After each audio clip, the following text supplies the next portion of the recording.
don't know about many people, but to me, a feed full of AI slop isn't just annoying. It's frankly just the nail in the coffin for truth. OpenAI released this video generating app called Sora 2, which is an endless scroll of all of the weirdest content that you possibly imagine on the internet and then some. My initial reaction to that was horror, because you can now spin up from almost a single sentence, and anybody can do so through Sora and other tools like a video that is lifelike and realistic. It is now impossible for me as a journalist who has been looking at this stuff for years to distinguish what is real from what is fake. Sora has put up guardrails to tamp down the risk of people creating content about real people. The problem with that is that actually it's relatively easy to get around that. The concern of AI-generated video is already amplified by the fact that we have world leaders starting to use it. Donald Trump key among them. He's shared videos of so-called med beds. This all pollutes our information discourse. When someone like Donald Trump actively shares disinformation that is created using AI, other people feel emboldened and able to do the same sort of thing. A massive weight of AI slop threatens to sweep us up. And frankly, if you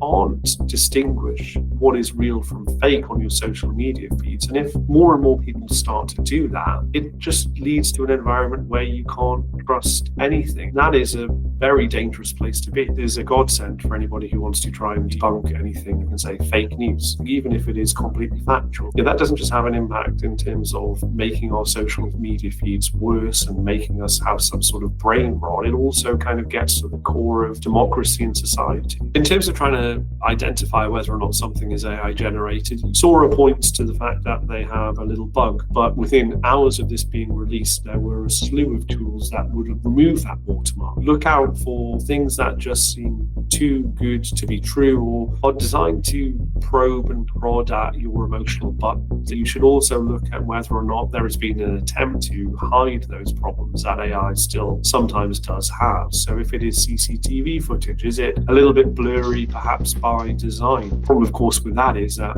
often when we find these bits of footage, they're often also imperfect themselves. We're kind of through the looking glass here. We're in a world where black is white, up is down. This is now here and with us. We have to try and figure out how on earth we live with it.